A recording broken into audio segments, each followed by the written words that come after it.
In a quiet little town nestled among rolling green hills, there lived a young woman named Alara. Her life was a meticulously crafted blueprint. She had a 5-year plan, a 10-year plan, and even a vague but optimistic 30-year plan. Her walls were covered in charts and timelines, each step of her future mapped out with precision.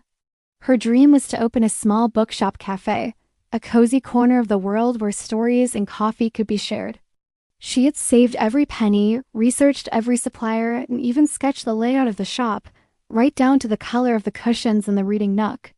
The final piece of her plan was to secure a loan to purchase the perfect little storefront on Main Street, a charming brick building with large, inviting windows. The day of her bank appointment, she woke up with a nervous flutter in her stomach, but also a deep sense of certainty. This was it. This was the day her blueprint would become a reality. She put on her best dress, gathered her portfolio of business plans, and walked to the bank, her head held high. However, life, as it often does, had a different story to tell. The bank manager, a kind but firm man, looked over her papers with a sympathetic expression. "Miss Alara," he began gently, "your plan is impeccable, truly. But with the recent economic downturn, we've had to tighten our lending policies. I'm afraid we can't approve this loan at this time." The words hit Alara like a physical blow. She felt the air leave her lungs. "But I did everything right," she stammered, her voice barely a whisper. All her charts, all her savings, all her dreams seemed to crumble into dust. She walked out of the bank in a daze, the once bright day now seeming gray and muted. The charming brick building on Main Street looked like a monument to her failure. For weeks, Alara was lost in a fog of disappointment.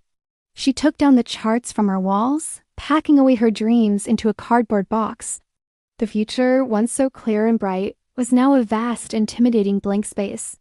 She spent her days wandering aimlessly through the town, avoiding Main Street at all costs. One afternoon, her walk took her to the edge of town, near the old community garden. It was a slightly neglected place, but it had a certain charm. She noticed an elderly man, Mr. Gable, patiently tending to a patch of unruly tomato plants. He was a retired botanist known for his quiet wisdom and impossibly green thumb. "A heavy heart makes for heavy footsteps," he said without looking up from his work, his voice as soft as the soil he was turning. Alara was startled, but she found herself sitting on a nearby bench.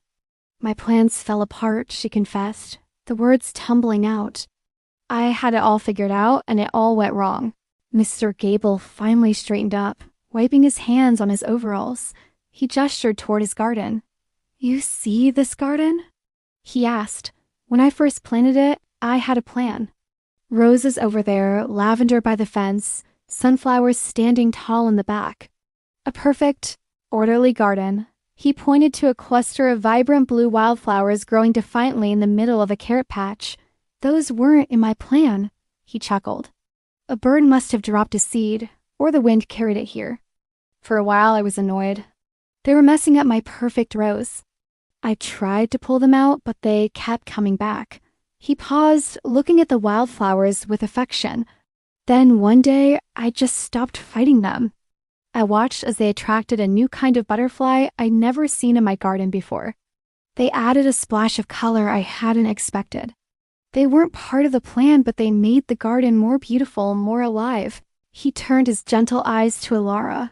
"Sometimes the most beautiful parts of our lives are the ones we didn't plan. A blueprint is a good guide, Alara, but life isn't a building. It's a garden. It's wild, unpredictable, and sometimes the best things grow in the spaces you left empty." His words settled in Alara's heart, a seed of a new perspective. For the first time in weeks, she felt a glimmer of something other than despair. That evening, she didn't look at her old plans. Instead, she took out a blank notebook. At the top of the page, she didn't write "new plan." She simply wrote, "What can I do today?" She started small. The community garden needed help.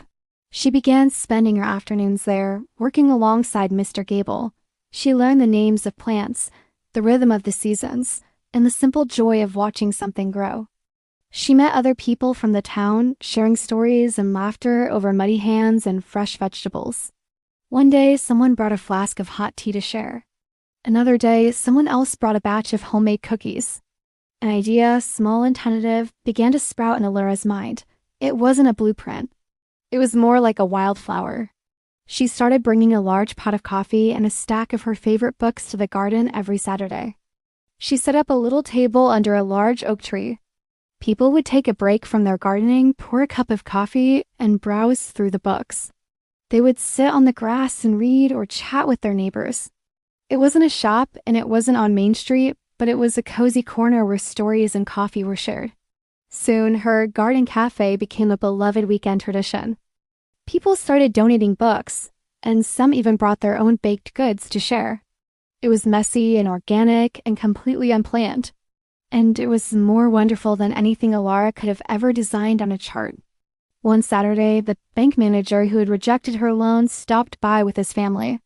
He looked around at the happy, bustling scene, at Alara pouring coffee with a genuine smile on her face. "You know," he said to her, "this is even better than your business plan." Alara laughed, a full, joyful sound. He was right. Her meticulously crafted blueprint had failed, but in its place, something far more beautiful had grown. She realized that her original plan was based on what she thought success should look like. But true fulfillment, she discovered, wasn't about following a map. It was about learning to dance in the rain when the path gets washed away. It was about appreciating the unexpected wildflowers that bloom in the ruins of our old plans. Life rarely goes exactly as we script it. We can have our goals and our dreams, and it's good to work towards them. But we must also leave room for the unexpected. Sometimes a closed door isn't a final rejection, but an invitation to find a different, more scenic route.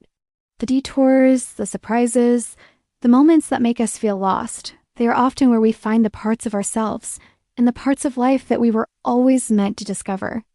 So, if you find yourself today looking at the pieces of a broken plan, take a deep breath.